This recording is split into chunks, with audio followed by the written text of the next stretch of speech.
and welcome to Trip the Beltway Fantastic. It is now less than 3 months till the November presidential election, and we are in the odd cycles in which neither candidate is an incumbent, the last time being when President Trump won his seat over Democrat Hillary Clinton back in 2016. One of the biggest question marks after one of these races is who is the winner going to populate his or her administration? And in my case, I'm interested in foreign policy and national security. Where Biden was a known quantity, his decision to step out of the race and endorse his Vice President Kamala Harris has opened up the guessing game on the Democratic side. And we'll talk a little bit about that later in the show. But first, we're going to talk about the Republicans and nominee Donald Trump. One of the major complaints about his first term is that he had a sloppy appointment process. He didn't bring in the right people to help with the transition and ended up putting hawks and neocons into positions of power, like Mike Pompeo as CIA director, then Secretary of State, and John Bolton as national security advisor. He kowtowed to the four stars, John Kelly, who he made his chief of staff, and Jim Mattis as his Secretary of Defense. None seemed to particularly like him very much, and when it came to serious matters of war and foreign policy, they counseled aggressive postures, particularly when it came to Iran, Syria, and especially staying in Afghanistan. So now, some 3 years later, we are starting to hear from Trump supporters from all over the spectrum who appear to be jockeying for a new role if Trump were to win in November. And their messages should make any realist and restrainer a little bit wary. We're talking about Robert O'Brien, former national security advisor after Bolton, who just finished publishing a 20,000 or 2,000 word piece for Foreign Affairs entitled "Making the Case for Trump's Foreign Policy," in which he's seeking to double down on anti-Iran policy and start testing live fire nukes, not to mention decoupling our entire U.S. economy from China's. Mike Pompeo has also published a piece called "A Trump Peace Plan for Ukraine," which is just a long-winded way of promoting a continuation of that war. There's Fred Fleitz, former deep stater and Trump's National Security Council chief of staff, and retired General Keith Kellogg, who reportedly have been peddling their own America First foreign policy and showing up in news articles here and abroad, speaking for Trump without officially speaking for Trump. Bottom line, it is not clear what direction Trump will go this time around. To help me tease this out a little bit is John Gay, executive director of the John Quincy Adams Society, a national network of student groups centered on a vision of foreign policy restraint. He is a former managing editor of The National Interest, where his writing focused on U.S. foreign policy in the Middle East. And he is also the co-author with Jeffrey Kemp of War with Iran, Political, Military, and Economic Consequences. Thanks for joining me on the show today, John. Thanks for having me, Kelly. Yeah, great to see you. Great to have you on. This is a terribly fertile conversation, so we'll just take it where it goes. I did mention a few Republican conservatives who have come out recently to sort of vocalize or,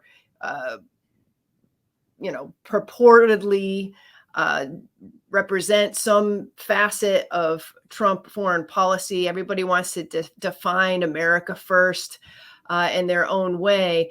What are you finding, I guess, in your own research in terms of like who is out there, who's available, and who might be jockeying for placement, and what are your thoughts on who should be going into this next administration in the national security realm?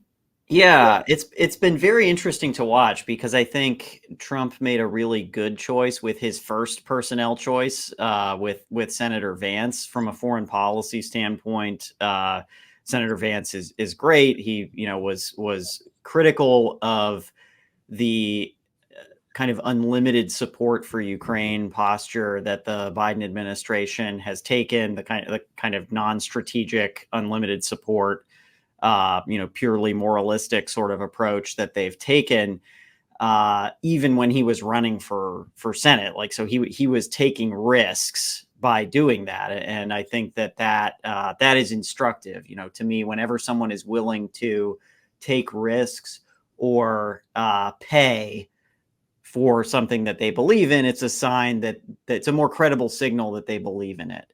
So I think that was a great choice. Hopefully, if there's a Trump administration, he'll get some kind of Cheney-like, man behind the throne sort of role, and have a big hand in foreign policy, because I think that would be basically constructive across a whole number of issues. So that's a good sign. But then as you look to that next level, the cabinet, the people who are actually going to be in charge of the different departments and agencies, a lot of the names that have been floated, names that you just mentioned, are pretty conventional, especially relative to what I think a Trump administration could be, what I think a first Trump administration was trying to be. But as you said, got really swamped, literally, with bad personnel choices. And so I do think that they need to be opening up the playbook. I've gotten a bit less worried about the prospect of, say, a Secretary of Defense Pompeo in recent weeks. I think if he is trying to get back in, has made some tactical mistakes. Can you talk a little bit about that? Because I wasn't aware of that. I'd love to hear it. Yeah, well, my understanding is that op-ed that he ran about the peace plan, that the co-author has interests in Ukraine, has financial interests in Ukraine, which were not disclosed when the op-ed initially ran. And so that's not great to be associated with, especially if you're advocating U.S. policy toward Ukraine. And the other thing is Pompeo has been linked to this effort by a Japanese steel company to buy an American steel company. And I'm just not sure that that's something that Trump is going to be all out for, and certainly not his base. So I think that there is some of the wind has gone out of Pompeo's sails in that regard. And I'll just to add on, because I brought up the piece. It was actually in Responsible Statecraft that mentioned that Pompeo's co-writer of that article in the Wall Street Journal, David Urban, is managing director at BGR Group, which had counted as its clients Ukrainian parliament and Ukrainian ministry officials in the past. They've done a ton of work pro bono for Ukraine, lobbying work since the war began as well. And that was not disclosed by the Wall Street Journal. Surprise, surprise. Also, I believe that Pompeo himself is on the board of a Ukrainian telecom company that would also have interest in seeing the reconstruction monies that were proposed and pushed in this op-ed, like money that would be flowing into Ukraine once the war was over. So there are tons of potential conflicts of interest there that you mentioned that probably have soured a Republican barisma, you might say. Yes. So well, that's fine, and I'm glad that the Responsible Statecraft and other articles that have been written had put a little bit of a damper on that speculation. Yeah, and I would say that there have been some less positive personnel developments beyond all these names getting mentioned that are pretty conventional and that I think would be pushing a Trump administration in a more warlike direction that I don't think President Trump himself is seeking. There has also been this effort that really started with the Democrats to attack Project 2025, this heritage presidential transition project, which had attracted a lot of good people, and I think is or was the better of the existing proto-transition efforts floating around out there. It had both a personnel gathering element, it's collecting resumes and assessing the people, and it has a policy generating element where people are writing policy documents, and they put out this massive, something like 900-page policy report. And then that gave ammunition, because it's a very red meat document in a lot of, across like every policy issue set. It turned it into a political talking point, Right. and then led Trump to say that he's backing away from Project 2025, and led to some shakeups over there. So it remains to be seen whether that other half of the project, the personnel half, is going to be continuing, because it's going to be a very killer Rolodex that's been pre-screened of people who are relatively more interested in pursuing the good stuff out of Trump's agenda on foreign policy. I think if he picked from that list, it would be better than any of the other lists I'm aware of. And so I am crossing my fingers that that was a political move that will not result in the kinds of like freeze outs that some of the folks around Trump have talked about. So there's, I think, a little bit of confusion, but I really think that there are plenty of names that are not getting floated for big cabinet roles that ought to be. Just some examples. Senator Rick Scott from Florida, is someone who has solid instincts on foreign policy, is relatively more inside the the party. I don't know if you'd say mainstream, but he's not a radically unconventional pick. He's someone whose name has often been mentioned for Senate leadership. I believe he got iced out of a committee seat at some point for challenging McConnell, McConnell it leaves much to be desired on foreign policy, to put it lightly. So he's somebody who I think would be very confirmable, who would be a relative win, and would be very plausible for a role like Secretary of Defense. And I pulled some quotes. He put out a big 2022 document called The Plan to Rescue America, which was critical of burden sharing.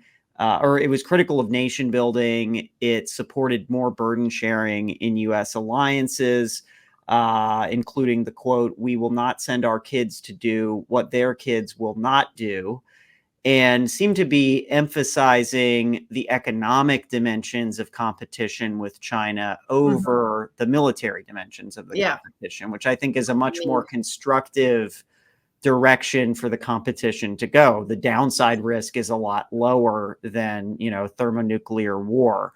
And I would note it also has some common threads with Senator Vance. So, there's one potential name. Another would be former Senator Jim Webb. He's only a couple of months older than Trump is, so it would be hard for Republicans to say, hey, he's not right. He's run in a lot of very competitive races. He ran, in one of the main competitive Senate races in 2006 that came down to a very small margin. He ran against Hillary Clinton in 2016. And so like his oppo file is all already out there. He's a known quantity. He's, I think he's somebody who would really gel very well with Trump because he's got the kind of Jacksonian temperament, has a very strong previous track record, Secretary of the Navy, Assistant Secretary of Defense, was wounded in Vietnam. I believe he got a Navy Cross, which is a very serious medal. And I think he's just somebody who really cares about public service, about the troops. I shook his hand when he was on the campaign trail in 2006, and he was wearing his son's boots because his son was deployed to Iraq at the time. And that was a wave election that was very much shaped by the rising opposition to the Iraq war. So he would be a really interesting pick, especially because he's a Democrat. So it would be hard for Democrats to say, oh, no, we're not going to confirm, this respected, former senator from our own party. And then I think Republicans are also going to have not very much to go on. So I think that there's some good material there. And then very confirmable. Yeah, and then beyond that, I mean, there's a few other names out there like Warren Davidson. I think could be interesting to put in. Maybe not quite cabinet level yet, but I would note Pompeo started out at CIA, coming straight from the House, which would be what Representative Davidson was doing.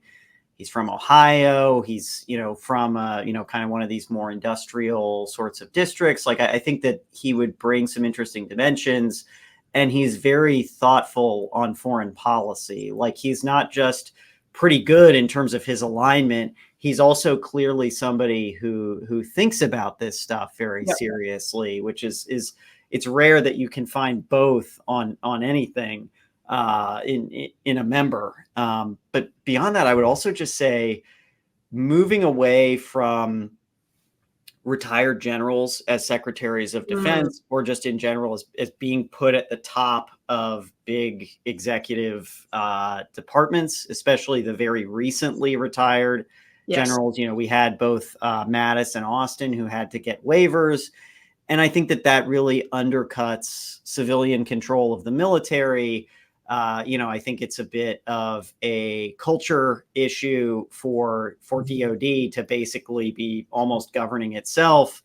There's certainly been lots of talk that to get to the highest levels of generalship, you have to kind of be on board with a certain vision. And so you're going to have more trouble breaking the mold if you're pulling exclusively from that set. Similarly, I mean, the other thing that Trump did in his first administration was appoint people into the defense world who had very strong ties to the defense industry. And there's the revolving door. Yeah, and I see the logic of it, in that defense acquisition is weird and the defense budget is weird. It's not like these companies are not like normal companies. But the thing is, I think, you could go for people who have that kind of big senior leadership experience, which is what you do really need for DOD. It's a massive organization, and be pulling that from other places. I mean, there are things like healthcare and retail companies that have huge numbers of employees, 100 billion plus budgets that are the kind of large global organization that you could plausibly say, hey, this person could run a place like DOD. And I think if you were able to find somebody, like a Republican, ideally a veteran who maybe doesn't come in with a lot of strong views, but is ready to say, hey, I want to drive change. I think that could be a really interesting person to put in one of these super high profile roles. I mean, you had an element of that without the good foreign policy views in Rex Tillerson. I mean, he was governing a company with that profile. And I mean, all these companies also have boards. And so you're talking about a potential universe of people that's large enough that you might be able to find a few really good ones in there that are potentially quite confirmable. The problem is with that, and I thought Rex Tillerson was an interesting pick at the time. It's just that he wasn't given the support that he needed inside the State Department. And so they had all these swampy people serving as gatekeepers around him, because he didn't know how to deal with the Washington animal. So he had the CEO, the corporate CEO, ExxonMobil thing down, but then coming to Washington is a completely different planet. And from what I understand from insiders that I had talked to at the time, because he needed to bring people on board who would play traffic cop in terms of what his hiring should be, he picked the wrong people who did not have his best interests. So he was very isolated inside the State Department. And, a lot of bad things happened from the inside, but also policy wise. And then Trump, putting his son-in-law in control of policies in the Middle East. it undercut and undermined Rex Tillerson. And so like, I feel like what we're talking about here is that we have a good sense of what the right Secretary of Defense, the right Secretary of State should look like, some of the key attributes. You have somebody like a Jim Webb, who has all that experience dating back to being Secretary of the Navy. He's a no-nonsense guy. He's been in the Senate. He's been in the food fights. He's got a great mind in terms of like an intellectual foundation of what he sees America's role is, and the U.S. military role. And he's very restraint and realist oriented. I think he would be a good person because in addition to all of that drive and good instinct, you need a tough person to get in that place. I think of somebody like Chuck Hagel, who I really admired. And I thought, wow, what a great pick. Secretary of Defense, Chuck Hagel. He was in the Vietnam War. He was a senator of good standing. He was one of the first senators, Republican senators, to come out against the Iraq War, which was brave at the time. It's like early 2000s. He gets in there and they ate him up and chewed him out. I mean, spit him out rather. Going up and being Secretary of Defense and having to deal with all of the forces, the services, dealing with the chairman of the Joint Chiefs, dealing with not only the bureaucracy but the political architecture and the E-ring. You just need somebody who's going to stand up and is not going to be used as basically a doormat for the services and just like a sort of green light, rubber stamp, green light. And that maybe a Jim Webb would be good for that. But I feel like we need somebody who both has the right mind, but also who can get in there and scrap a little bit in the politics of the Pentagon and as well as Congress, because then that's the whole other beast that you got to deal with. And as you know, it's not just a military industrial complex, it's a military industrial congressional intelligence think tank. They call it a swamp for a reason, and you need somebody who could be sort of like a swamp rat to fight as well. And I don't know if that person exists, but in my lifetime, I have not seen a Secretary of Defense who's been able to stand up to it, unfortunately. Yeah. And I mean, I do think, just going on that toughness dimension, I mean, again, Webb has been, I mean, in addition to being in like actual combat, getting seriously wounded, he has been in a lot of political combat. And I think, has the toughness to sustain that, including, I would imagine bucking real pressure from his own party in 2012 when he could have run for re-election. And instead, they had to have an open seat because he was committed to serving one term. That like he had to stand up to a lot of people. Like I said, was in a top dollar Senate race in 2006 against George Allen, which was a very sharp elbowed race at the time. A lot got dragged out on both folks. And so I think that he's definitely got some toughness and, what the Greeks would call thumos, spiritedness or chestiness of, being able to keep going when you're getting hit, and even have it get your Irish up, or in his case, his Scots Irish up a bit. Can I just go back to Project 2025 for a second? Because I do agree with you that there's been a lot of misinformation about what Project 2025 is. And the way that I see it, and I would describe it, is purely literally a mixed bag. So it's not a coherent vision for placing specific people in specific positions with specific policy priorities. but that there are different priorities and different policies spanning the issue areas. And I would imagine for foreign policy and national security, you got a mix of potential. So you have people who are more of the America first, more restraint leaning, but then you have your more traditional Cold War warrior types, maybe even neoconish Republican hopefuls who want to get into the administration. Am I conveying that accurately? That it's not just one type of Republican conservative or another when it comes to the national security. Yeah, and I think that's entirely right. And I mean, I'm a political realist, so I'm like, politics is coalitional, and I think it represented a coalition that, in my understanding, was relatively better than many other possible Republican elite Republican coalitions. That it did include a wide range of voices, and it also had institutional ties to heritage, which I think all of those things together were kind of shaping the direction that it went. So just a data point on that is the pen holder or the author of the chapter on the Defense Department was former acting Secretary of Defense Chris Miller. And in his book, his individual book, and in the tour for that book, Miller had said you could basically cut the Defense Department in half in terms of its budget. But this chapter that he authored for Project 2025 called for increases to the defense budget, which I'm not surprised by, because that's a longstanding heritage position. It's less controversial among the broader Republican coalition. And so I just said, well, look, this is clearly being written by committee.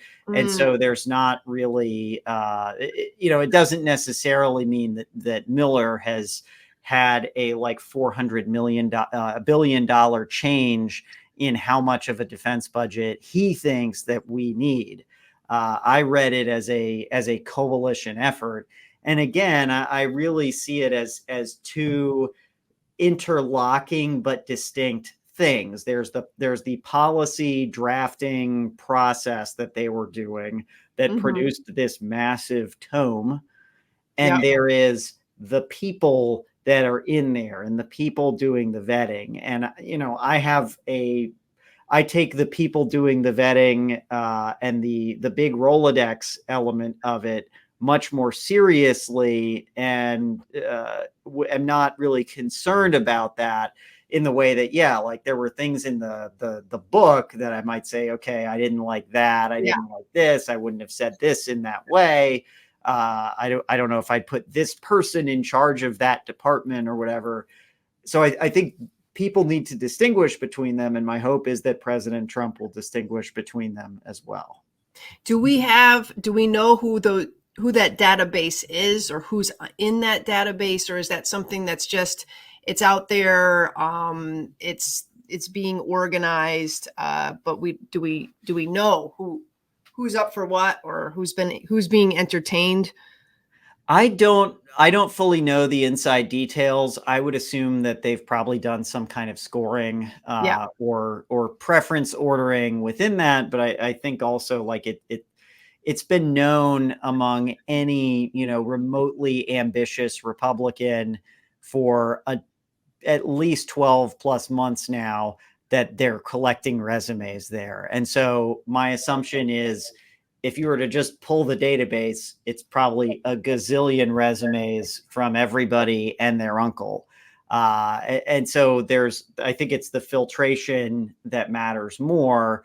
And in general, I'm more interested in and excited about the potential with mid and lower level talent in potentially either party future administration. But with the Republicans, I think both parties are experiencing a generational drift in foreign policy from the boomers and Gen X to millennials and Gen Z. And as more millennials and Gen Z folks come into relevant positions, millennials and Gen Z as a cohort across parties are much more skeptical of an expansive, you might say, globalist foreign policy. And the way they come to that is different. But the hope would be that they would take bigger and bigger roles in this administration, use it as a stepping stone for future administration, Mhm. so that those names are being talked about as, deputy secretaries or Yep. even cabinet level officials. So I'm really taking a long-term view of these coming potential administrations of, hey, like, who's going to get set up for 2028, 2032, 2036.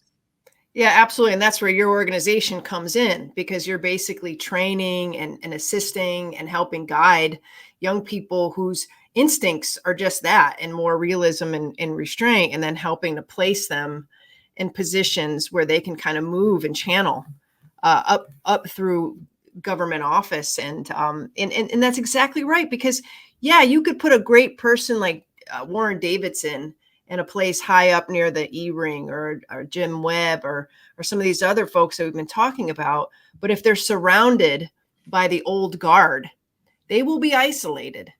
And that's exactly what would happen with Chuck Hagel. You have the Air Force, you have the Marines, you have the Army, and they're all battling for their piece of the pie.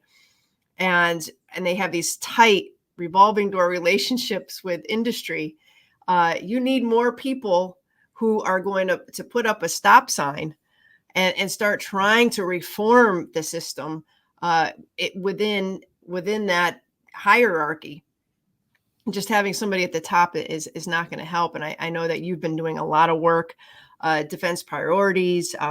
One of the things that Will Ruger and the Stand Together Foundation, which used to be called the Charles Koch Foundation, it still is, but I know that they had done a lot of seeding of programs and universities with research and academics, and in hopes that they'd be teaching classes and writing books and writing papers that somehow that would lead to more students graduating, coming to Washington, wanting to work into places on behalf of realism and restraint.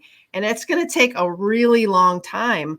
But without that sort of foundation, it's really difficult to say, well, we're gonna change foreign policy, root and branch. And it's like, well, we need the root and branch, and we need people at that point of the process to start shaking things up. I know we only have a few more minutes.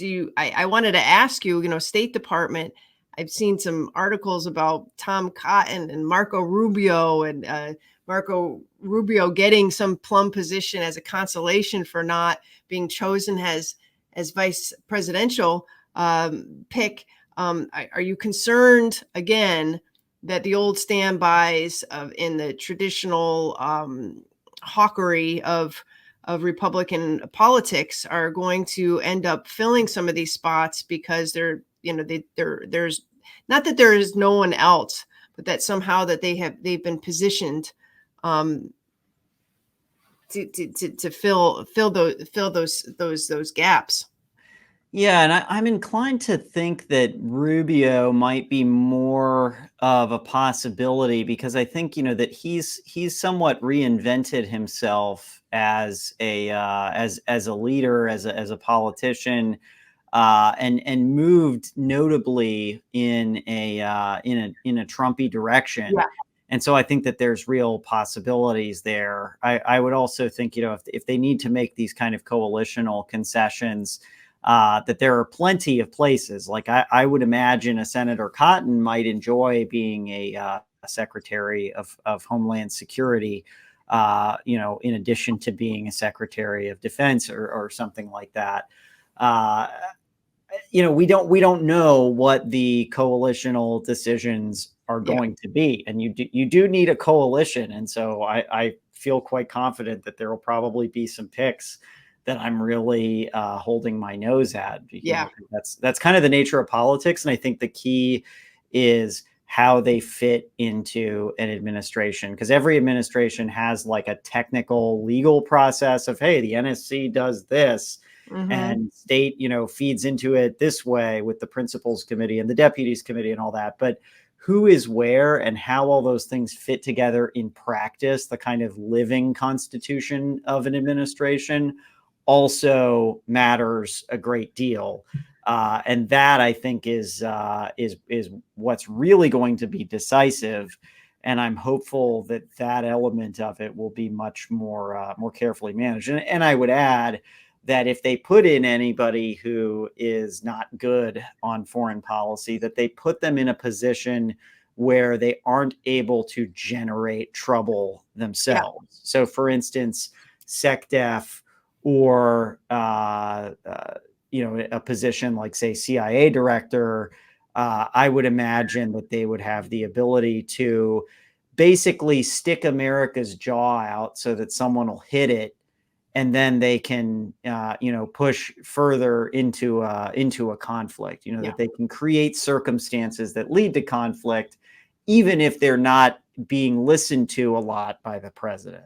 Yeah, same with a national security advisor. We saw that with John Bolton.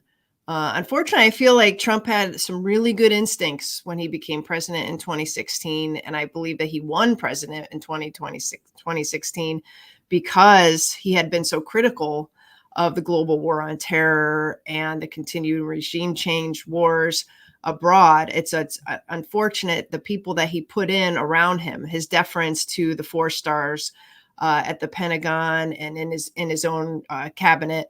It created a logjam, and we saw terrible things happen, whether it be the tearing up of the JCPOA, the Iran nuclear deal, the assassination of Qasem Soleimani, the inability, to get out of Afghanistan and in Syria and so on and so forth. And I'm sure there are plenty of people that come on and debate us about his record, but I agree with you entirely. It is so important to make these careful decisions from the outset. So I'm afraid that we've run out of time. So let's get you back here to talk about the Democratic side. Sure. Sounds great. I think that's important as Kamala is building her coalition and campaign. We really don't know where she is on a lot of foreign policy issues and who she'd put into place. We know one person, Phil Gordon, who is her senior advisor, seems to be okay on some issues. But other than that, we really don't know where her mind is at. So maybe you and I will do a little bit more research and then come back on the show and talk about it. Happy to. Great. Well, thanks again, John. And everybody check out JQAS. Is it jqas.org? Yes, right. Okay. We're going to check it out because that's where your future leaders are at for national security and foreign policy.